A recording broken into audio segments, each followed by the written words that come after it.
Yang sore hari itu nanti kami untuk pelayanan general check up kelas premium lah kasarnya gitu, sehingga bisa datang jam berapapun dia punya waktu datang, bisa screening otak, bisa ya yang pelayanan premium daripada ke Singapura datang aja ke sini, tapi kami sediakan waktu tersendiri gitu. Bukan maksud membeda-bedakan tapi tadi itu ada pangsa pasar sendiri yang memang terbentuk oleh masyarakat itu, bukan karena kami. Ya, ini bagian dari upaya kita untuk memuaskan pelanggan. Pelanggan kan banyak sekali pasien berbagai.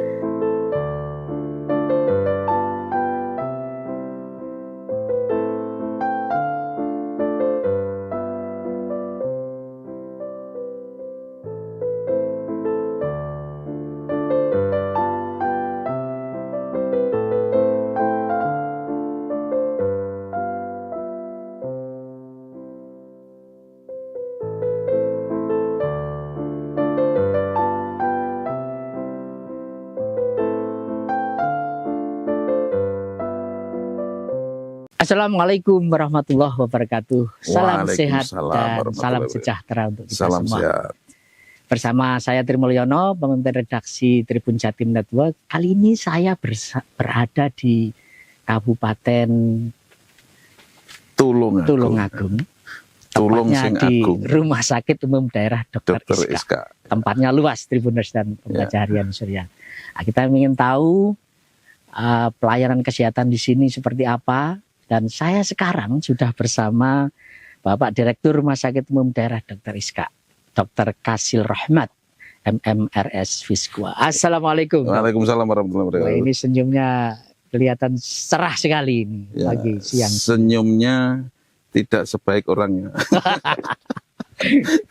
Kelihatan masih muda dong. Gitu. Iya, kelihatannya masih biasanya muda. Dokter itu kan serius sebenarnya. Gitu ya. Tapi ini Dokter Kasil. Mas Tri asli mana? Saya itu Tuban dong. Waduh. Tapi kemudian menikah Surabaya, sekarang masih pindah ada darah Ronggolawi berarti. Bumi Ronggolawi. Bumi Ronggolawi.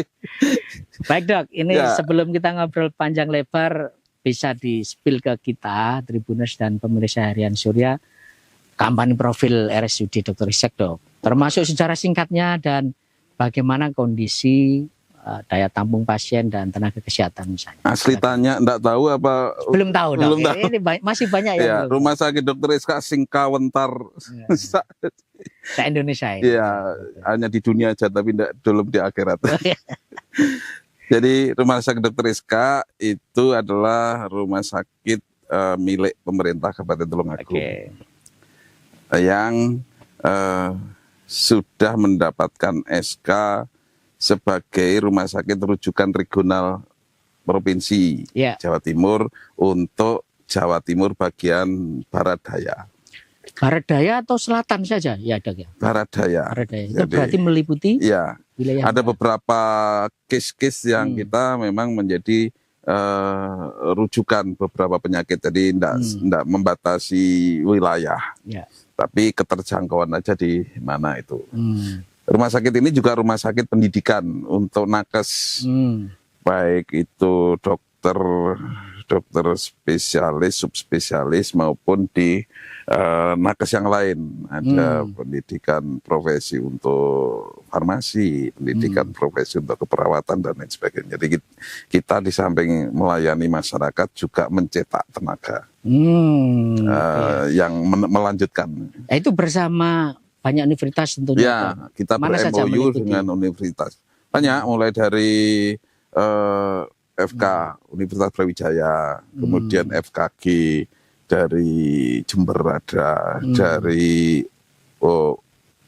Unmu, ada dari UNER ada, kemudian dari yang lokalan sini ada UIN, ada Unita, ada Stikes Kediri, ada Poltekkes Surabaya juga ada, Poltekkes Malang juga ada, dari berbagai wilayah lah. Tapi enggak dipilih yang cewek saja kan Dok? Cowok juga ada kan? Sebenarnya maunya milih yang cewek saja. Tadi barusan saya lihat dokternya cantik-cantik Dok. Tik video di sini tadi kelihatan maunya milih, tapi ternyata nggak bisa milih.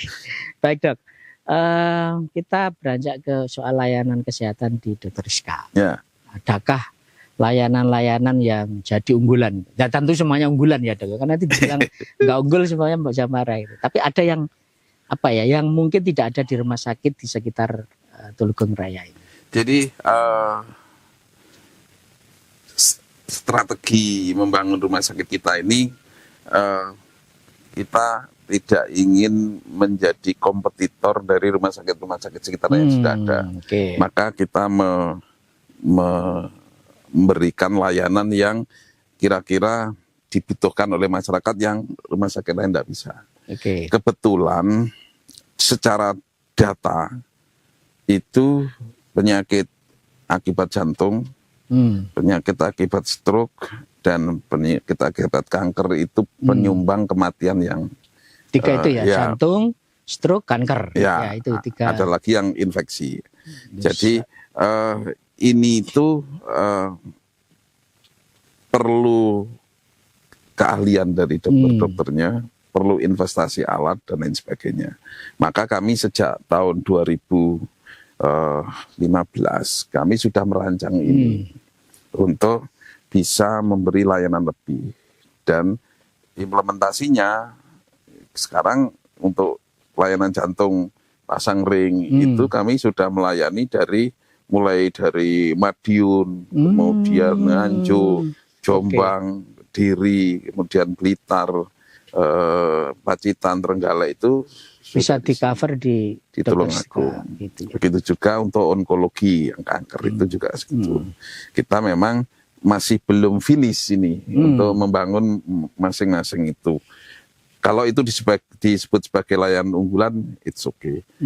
Kemudian di layanan prahospitalnya, prahospital itu nata supaya nanti masuk ke rumah sakit ini kayak orang voli, yang nyemesnya kayak makdul gitu.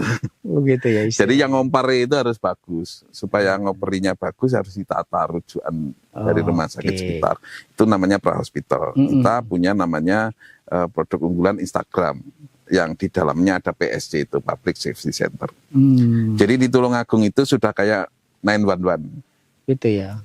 Jadi one stop service gitu ya. Semua kedaruratan cukup telepon di satu nomor. Baik itu darurat medis, non medis, kebakaran, kecelakaan, bencana, itu cukup telepon di 320119. Jadi cukup nomor itu nanti kita yang share ke polisi, ke Damkar, ke BPBD. Gitu ya. Jadi itu produk unggulan kita. Sehingga masyarakat itu tidak perlu mencatat nomor banyak-banyak. Cukup 320119 nomor lokalnya, atau cukup 119. 119. Atau download aplikasi dari Play Store, Tulungagung Tulungagung Emergency Service. Oke. Sorry. Di Play Store ya sudah di ada. Play Store. Ya? Tulungagung apa Mas? Aplikasi button itu Tulungagung. Ya, Tulungagung Emergency Button. Ya. Okay. Jadi kalau pakai aplikasi itu sudah enggak usah nelpon, cukup tekan aja tombol di situ, nanti operator di sini sudah mengenali. Karena dia harus registrasi dulu setelah download registrasi. Sehingga ketika sudah ada siapa ini, di mana lokasinya sudah terkenali, nanti beberapa menit atau beberapa detik itu akan ditelepon di sini untuk mengkonfirmasi ada kejadian apa. Gitu. Dok, dampak dari Rumah Sakit Dr. Rizka jadi rujukan, ya tadi kita berbahagia ya bisa membantu banyak orang. Tapi kan akhirnya banyak sekali pasien kredit gitu ya. Dan budaya di Indonesia itu kan masih kalau ada yang satu sakit, keluarganya pada nggak mau meninggalkan. Ya itu gimana Dok biar nggak kredit itu? Pertama tadi itu kami ngatur prahospital tadi. Itu ya. Jadi rujukan kuncinya. Itu harus komunikasi dulu dengan kita. Apakah? Jadi maksudnya gini, komunikasi dengan kita itu tidak selalu diarahkan ke kita. Jadi gitu operator yang di sini itu tidak selalu mengarahkan ke kita. Karena kita sudah punya katalog dari semua vaskes yang ada di kita, kemampuannya apa. Misalkan tabrakan di daerah Ngunut misalkan, ditanya apa keseriusannya, ternyata hanya lecet-lecet, cukup ke puskesmas. Di puskesmas atau di rumah sakit daerah setempat. Sama juga ada orang mau melahirkan, dilihat riwayatnya, karena kita ketik NIK saja kita sudah punya resume yang bersangkutan. Itu, ini cukup melahirkannya karena kemungkinan normal itu cukup difasilitasi. Jadi tidak selalu harus dirujuk ke sini, makanya namanya penataan prahospital. Tetapi tetap nggak boleh nolak ya, artinya kan bisa jadi kan pasien merasa kok saya. Iya, kalau orang datang sendiri ke sini ya kita nggak bisa terus, balik lagi ke sana, enggak. Nah itu yang terjadi sebagian besar sebenarnya, malah yang masyarakat Tulungagung, Trenggalek, Kediri itu datang langsung. Nah itu akhirnya resikonya memang akhirnya agak nunggu dan lain sebagainya. Tapi kalau yang sudah calling sebelumnya itu pasti sudah kita tata di sini. Oke. Itu yang kita masih perlu edukasi, masih perlu sosialisasi dan lain sebagainya. Tapi secara sistem kami sudah menyediakan agar masyarakat yang datang itu terkondisikan sebelumnya, termasuk di rawat jalan. Rawat jalan itu ada pendaftaran online, dan di situ sudah disarankan Anda sebaiknya datang jam 10. Gitu ya. Sudah ada, sehingga nggak perlu harus datang pagi-pagi benar. Sekitar yang daftar online kalau di rawat jalan itu masih sekitar 30 sampai 40%. Yang lainnya itu datang onsite. Nah, pendaftaran onsite. Artinya kesadaran untuk memanfaatkan teknologi digital sudah dipakai di Dr. Rizka. Dok, dari sekian pasien yang dirawat di Dr. Rizka, berapa persennya Dok yang dari BPJS Kesehatan? Sekitar 80% lah. 80%? Iya. Nah terus kan ini perawatan kesehatan ya mahal gitu ya. Orang pengennya kan perawatan kesehatan murah, tapi tidak murahan ya Dok ya. Tapi kalau BPJS gimana Dok? Menurut dokter? Aku enggak mau komentar apa BPJS. Ya stigmanya orang itu kan begini. Kalau pakai BPJS itu pelayanannya beda. Tapi saya bicara di konteks pelayanan kami saja. Artinya nggak ada perbedaan. Mau jadi, BPJS mau umum. Petugas itu yang tahu kalau BPJS apa bukan itu hanya petugas pendaftaran. Yang memberi pelayanan itu nggak harus tahu dan nggak ada gunanya tahu. Jadi, dia melayani pasien BPJS, non BPJS punya itu mobil apa punya perusahaan nggak tahu ya, pokoknya sudah masuk di karena dia nanti mendapatkan insentif itu tidak berdasarkan dia sumber pembayarannya dari mana, karena sama saja. Jadi paling yang pusing Pak Ano ya, kita kan kasih aja yang pusing mikirin bagaimana cash flow-nya lancar ya. Enggak pusing, masih ada Allah yang Maha Kaya. Ini miliknya Pemda. Punyanya negara. Punya negara. Punyanya Pak Prabowo. Kita juga niatnya hanya melayani masyarakat sebaik-baiknya. Tapi Dok, apakah sejauh ini ada komplain tidak gitu? Jadi mengukurnya kepuasan pelanggan kan dari situ ya. Gimana Dok? Jadi di dalam akreditasi rumah sakit itu selalu diminta untuk mengukur kepuasan. Dan kita bekerja sama dengan pihak lain untuk mengukur itu. Perkara DE valid enggak valid itu urusanku. Berarti tapi terpercaya ya. Tapi kita meng-hire pihak ketiga, perguruan tinggi biasanya untuk mengukur itu. Caranya gimana sih Dok? Kalau mereka pasti menanyai. Survei ya? Survei. Nah, apakah semuanya puas? Ya pasti nggak bisa lah. Kita sama istri aja nggak bisa memuaskan meskipun sudah dikasih uang belanja. Tidur setiap hari gitu ya. Tetap ada nggak puasnya. Sehingga menjamin 100% kepuasan tidak. Tetapi angka kita selalu naik di angka 80 ke atas lah. Itu masuk kategori bagus ya 80. Dok, tapi bagaimana ya kalau misalnya tetap ada yang komplain, tanda kutip mungkin ono sing membuli, mencaci maki gitu ya. Jadi kami ada beberapa saluran untuk komplain. Ada yang langsung dengan petugas. Semua boleh komplain ke petugas pemberi pelayanan di ruangan atau di tempat dia kerja. Kalau tidak puas, ada saluran petugas-petugas yang handling komplain. Jadi kalau di rawat jalan itu dengan ada orang-orang yang pakai baju agak berbeda, pakai dasi itu, itu saya lihat menampung keluhan dan ya. sekaligus membantu menyelesaikan kalau ada hambatan-hambatan apapun. Kalau di depan itu kira-kira ada 7 atau berapa orang, di IGD ada, di belakang juga ada. Terus ada yang pakai baju safari. Baju safari, pas pampres ya kayak itu juga handling komplain yang tingkatnya agak lebih tinggi. Jadi kalau misalkan yang pakai dasi tadi masih nggak bisa ngatasi, itu dan itu 24 jam ada di rumah sakit ini, sehingga itu mestinya bisa dipakai ruang-ruang untuk komplain, dan kami menanggapi komplain itu bukan denial, menolak. Kami akan mencari solusi bersama. Masih ada lagi saluran berupa yang tertutup, ada WA, ada yang open di online. Jadi sekarang kan orang pakai Google Review kan bisa saja. Bisa. Jadi kasih bintang berapa mau itu, kami sangat terbuka, dan sudah ada yang handle juga di situ. Misalkan ada yang masuk ke online sana, itu ada yang jawab di situ. Luar biasa. Artinya ini kayaknya rumah sakit Dr. Rizka wis waktunya naik kelas, Dok. Kapan hari kan saya baca Kemenkes datang ke sini untuk visitasi dalam rangka persiapan naik kelas. Hasilnya gimana, Dok? Alhamdulillah minggu lalu SK-nya turun. Sudah turun ini. Alhamdulillah. Berarti jadi ini jadi ini bukan gengsi-gengsian atau apa. Jadi kompetensi rumah sakit itu ada level-levelnya. Kompetensi D, C, B, A.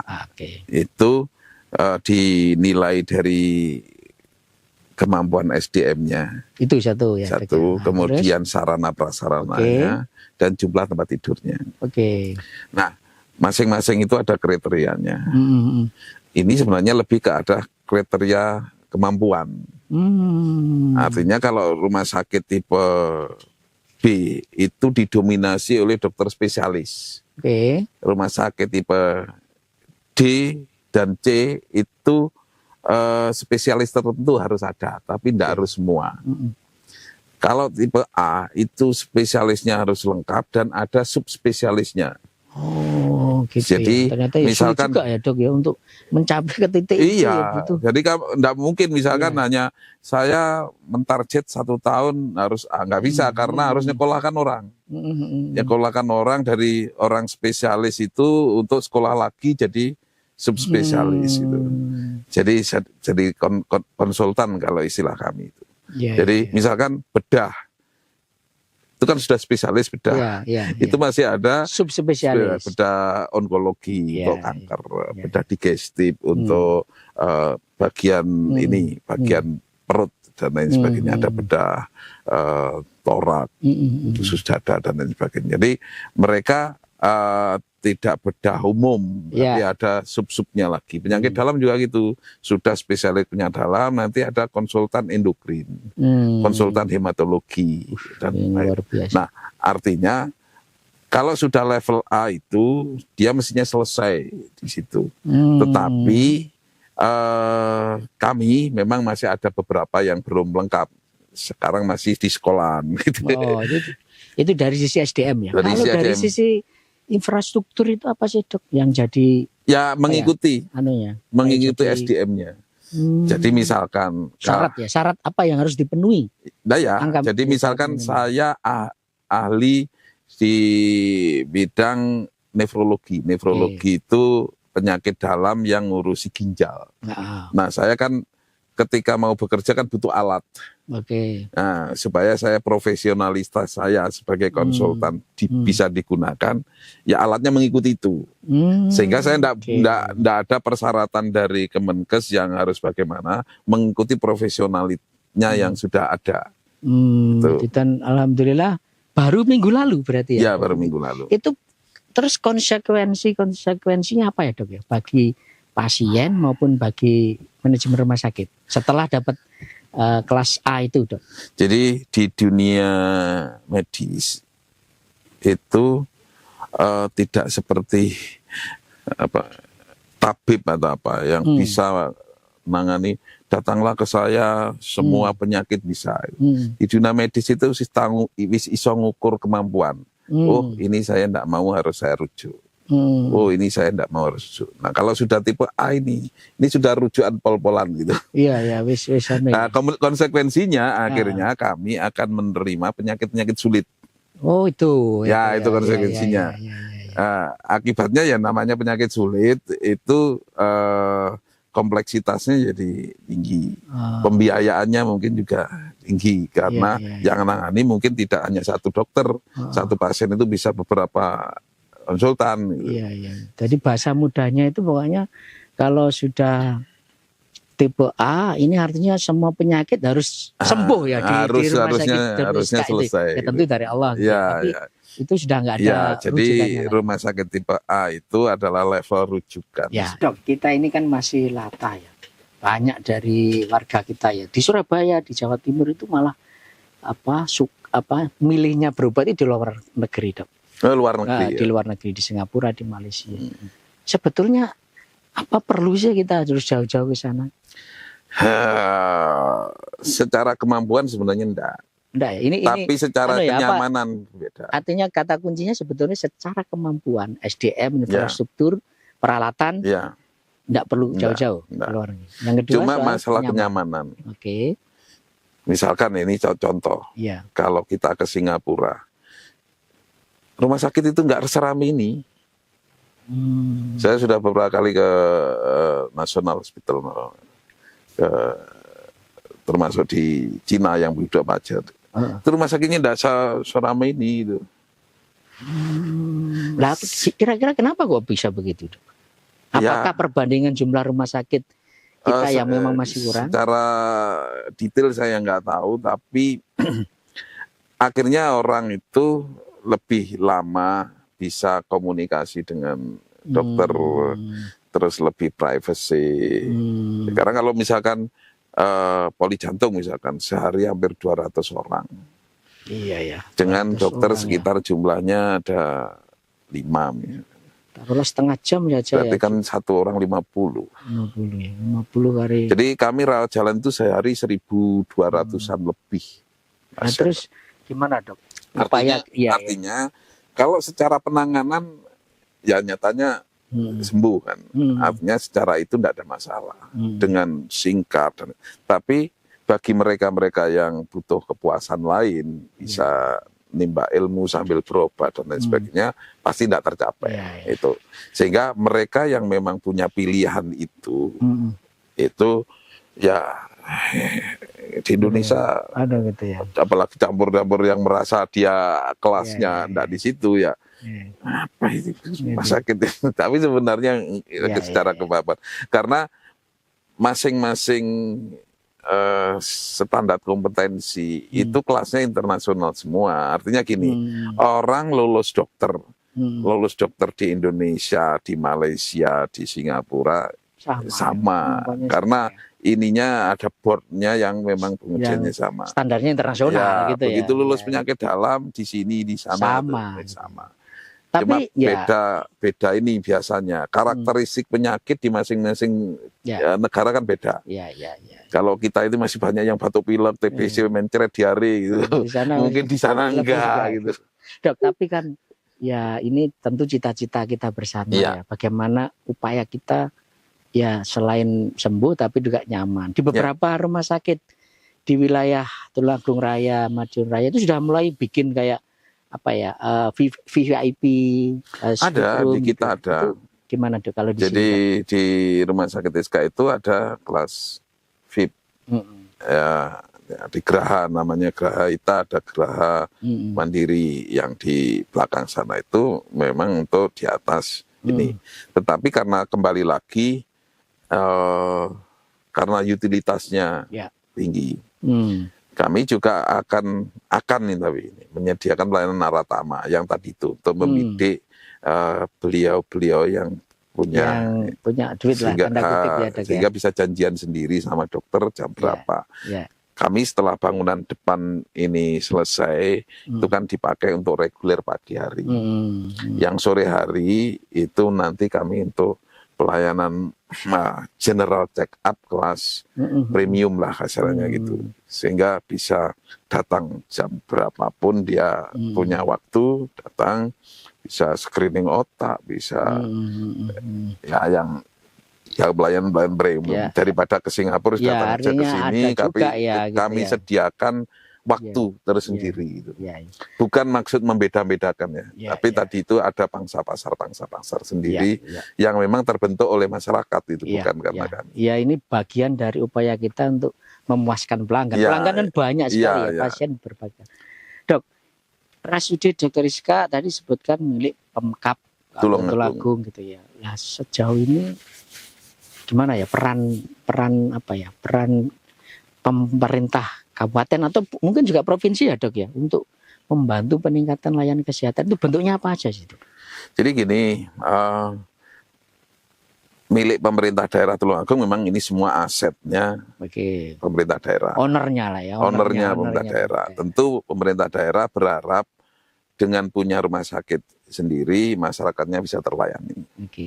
Itu nilai kepemilikan masyarakatnya, tidak harus ke Kediri, tidak harus ke Blitar, cukup di daerahnya sendiri. Itu yang pertama. Yang kedua bahwa pemerintah daerah juga punya kepentingan terhadap rumah sakit ini karena ini juga bagian dari pembangunan kesehatan. Jadi pembangunan kesehatan itu ada UKP, ada UKM, usaha kesehatan masyarakat, penyuluhan, pencegahan, promotif preventif, dan ada yang UKP, usaha kesehatan perorangan untuk sembuh. Kemudian yang ketiga, kepentingan dari Pemda adalah secara politis rumah sakit harus ada di masing-masing daerah. Karena ini etalase public service, pelayanan kepada masyarakat. Nah, kami ke depan ingin bahwa rumah sakit ini juga bagian dari hospital tourism. Itu cita-citanya. Jadi di daerah selatan itu kan daerah yang sangat menarik sekali. Iya, sekarang ada CLS, Jalur Lintas Selatan itu. Kami punya cita-cita. Orang ke Tulungagung tidak hanya menikmati keindahan alamnya, juga membuang uang. Dalam arti aku nek periksa neng Tulungagung tadi general check up premium tadi sambil Tulungagung. Sambil nanti liburan di pantai selatan itu. Jadi kita mulai mengembangkan layanan-layanan premium yang untuk tujuan hospital tourism tadi itu. Hospital tourism itu. Dok, tadi sudah banyak sekali ya sampaikan inovasi-inovasi gitu ya. Tapi kira-kira Dokter Kasil sendiri punya impian terbesar apa ya yang sekarang ingin diwujudkan gitu ya? Ya mungkin sekarang belum saat ini belum tercapai ya. Masih punya impian apa dok untuk membesarkan rumah sakit umum daerah Dr. Rizka? Ya. Jadi kita sedang pada perubahan kebijakan nasional terkait dengan pendidikan dokter spesialis. Yang dulu itu university based. Artinya bahwa pendidikan itu base-nya di universitas. Yang punya murid itu universitas. Kemudian suruh praktek ke tempat-tempat praktek. Kalau orang kesehatan ya berarti di rumah sakit. Nah, sekarang Kementerian Kesehatan itu mau hospital base. Jadi rumah sakit yang kami itu sudah rumah sakit pendidikan, itu muridnya rumah sakit Dr. Rizka. Jadi dia bisa lulus tanpa harus di bangku kuliah, kira-kira begitu bahasa kasarnya. Bahasa kasarnya ya itu tadi, muridnya kalau dulu muridnya Brawijaya yang dipraktekkan ke sini, sekarang ini muridnya SK dipraktekkan di sini. Teorinya juga di sini, prakteknya juga di sini. Bisa dijejaring dengan puskesmas atau rumah sakit lain, lulus dari sini. Nah, itu yang karena apa? Pemerintah memandang kalau dengan cara yang lama itu percepatan untuk memenuhi kebutuhan dokter-dokter spesialis itu terlalu lambat. Karena perguruan tinggi kan tidak semua buka kedokteran juga, tidak buka spesialis juga. Nah, sementara kalau rumah sakit ini kan banyak dan punya kompetensi untuk mendidik juniornya. Iya. Sehingga itu mau memotong kompas di situ. Toh nanti dari perguruan tinggi harus dimasukkan ke sini juga. Ngapain data itu? Mulai aja dari sini gitu ya. Itu nah kami sedang mengadvokasi Kementerian Kesehatan bahwa kami siap. Siap ya. Termasuk intinya gini, nggak perlu dokter asing. Ya, kemarin Pak Menkes kan sempat bilang. Bukan begitu. Kalau tetap aja Indonesia harus open. Begitu ya. Artinya kita juga bisa ke sana, dia juga nggak boleh ada proteksi. Catatannya tadi sebenarnya kita nggak kalah kok sama dokter asing ya. Itu cita-cita besar Dokter Kasil untuk bagaimana. Jadi kita sekarang sedang pendekatan dengan Kementerian Kesehatan, mungkin dicoba di 2 spesialisasi, jantung dan bedah. Tapi catatannya Dokter Kasil jangan kemana-mana ini berarti kan. Ini baru setahun nanti seperti Pak pendahulu jenengan langsung dibawa ke Jakarta. Kita ini hanya wayang. Dalangnya ada Pak Bupati, ada Pak Gubernur. Ini masih 1 tahun loh Pak jenengan. Belum 1 tahun ya. Belum, saya kan SK definitifnya baru Agustus kemarin. Baik, Tribuners dan pemirsa harian dimanapun berada. Tadi obrolan santai tapi banyak dagingnya ya insya Allah ya Dok ya. Penjelasan dari Dr. Kasil Rahmat, Direktur RSUD Dr. Iska di Tulungagung. Saya Trimulyono pamit. Mohon maaf kalau ada salah-salah kata. Terima kasih. Assalamualaikum warahmatullahi wabarakatuh. Salam sehat dan salam sejahtera untuk kita semua. Rumah Sakit Dr. Iska terdepan. Yes.